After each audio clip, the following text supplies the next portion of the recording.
Hello, my legion. I really like the color scheme of these Hungry Howie things. Well, anyways, this is a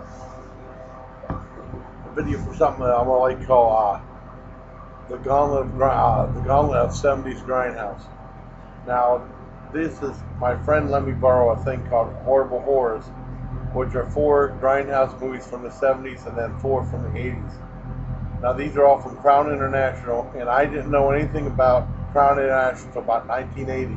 I have pretty good knowledge of movies and stuff, and I was going to wait till the 80s section uh, of the 480s movies to say this, but I'm afraid I'll forget. So I wanted to make sure I said this right now up in front for Gauntlet of 70s Grindhouse.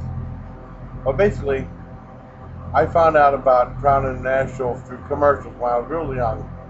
1980, they had a movie called Don't Answer the Phone. I remember seeing commercials for that, and the tagline was, "Don't answer the phone, or he'll know you're alone." And then after that was R-rated, so I was out. I couldn't see that. I was in fifth grade, or fourth or fifth grade maybe when that came out.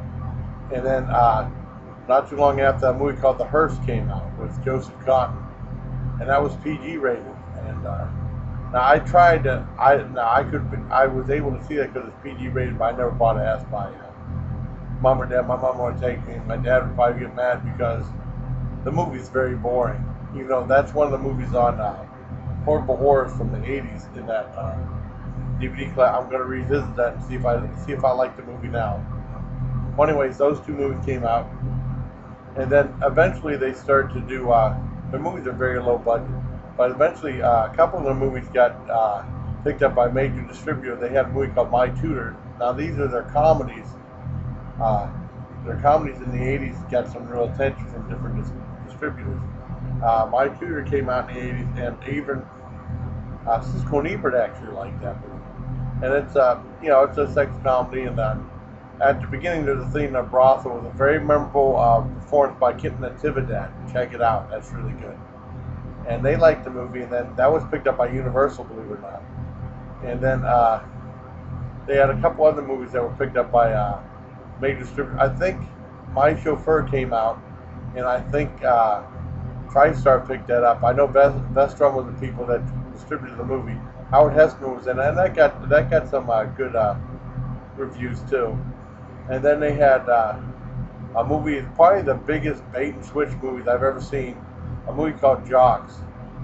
And Columbia picked it up, and it has the raunchiest picture on the video cover. That's what got people to see it just running. It had like this guy like this on a thing in a gym, like on the bench, and like this cheerleader straddling him. It was a very sexy picture.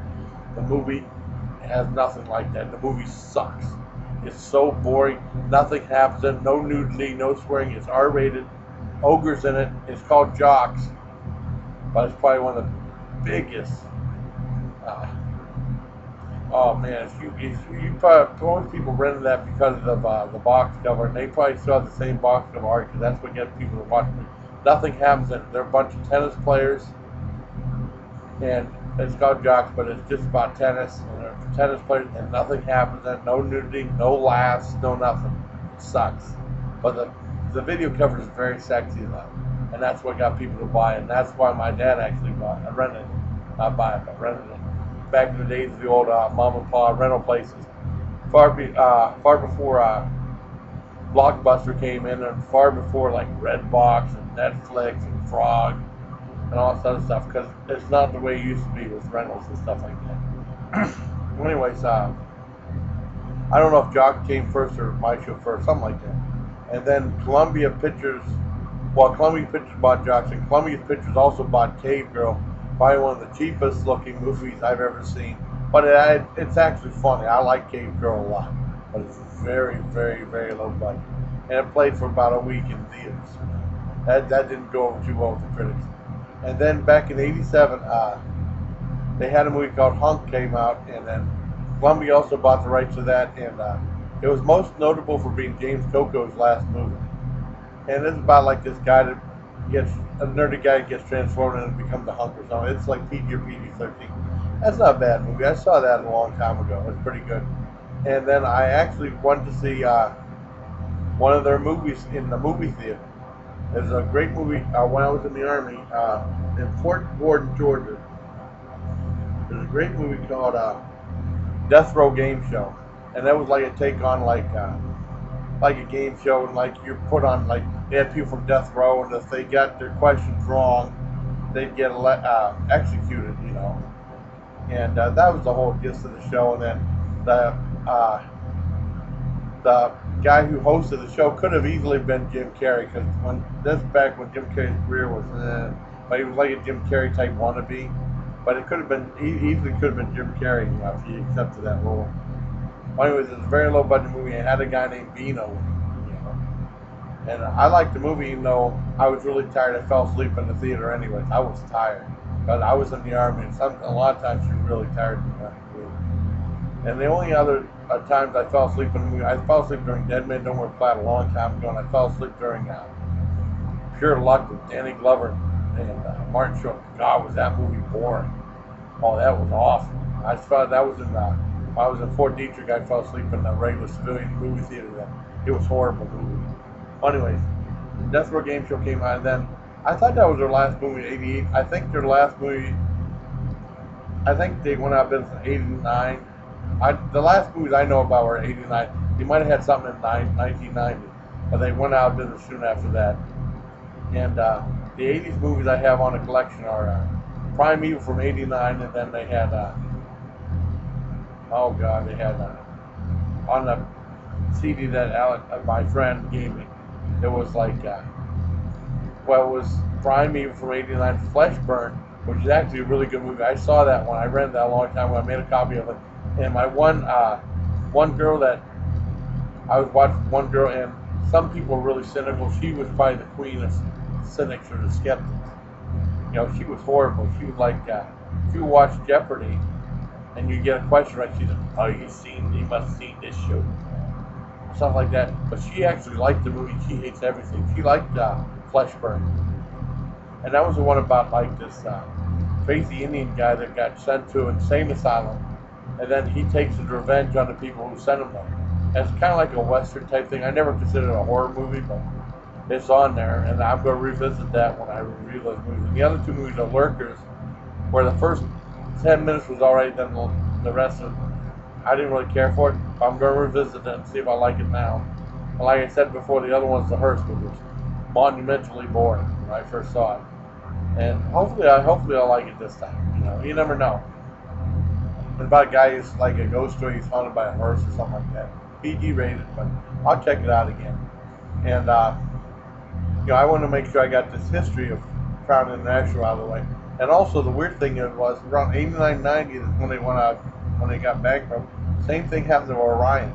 But even though they had a monumental hit with Silence of the Lambs, they ran out of money during the Addams Family. And they're right on the risk of bankruptcy for a couple of years after that, and they ended up having to sell it to Paramount to finish making the movie because they ran out of money. And then Paramount made a big hit of it. But Orion went out of business about what, 93, 94, 95, something like that. And Crown International around 89, 90. So I mean, that's just the real little thing I wanted to mention before I forgot. I haven't checked out all the movies yet for the 70s, and then whenever I'm done, I'm going to make a video reviewing them and stuff like that, but I at least wanted to get this history of Crown International out of the way before I forgot. And I'm pretty sure that's everything, you know. And like I know, they started making movies in the 50s, 60s, and 70s, and I didn't know it until after the fact, until like the last few years, because I got some movies that they must be in the public domain now. I got some movies from Bargain Thinker, like 3 or 4 disc set with stuff from Crown International, and they did movies like The Devil's Hand, which is like an old voodoo movie from the 50s, and that's basically notable because Commissioner Gordon, the guy who plays Commissioner Gordon in the 60s Batman series, stars in it, you know. And then they also did the crazy movie They Saved Hitler's Brain. That movie's insane. You know, it's a real cheesy movie from the 50s and stuff. And like I said, I never started calling these movies Grindhouse until the Quentin Tarantino Grindhouse double feature, where Planet Terror was awesome, And Death Proof was good, but God Almighty, there's too much damn talking. But Quentin Tarantino must be in love with his own dialogue or something. I don't know what it is.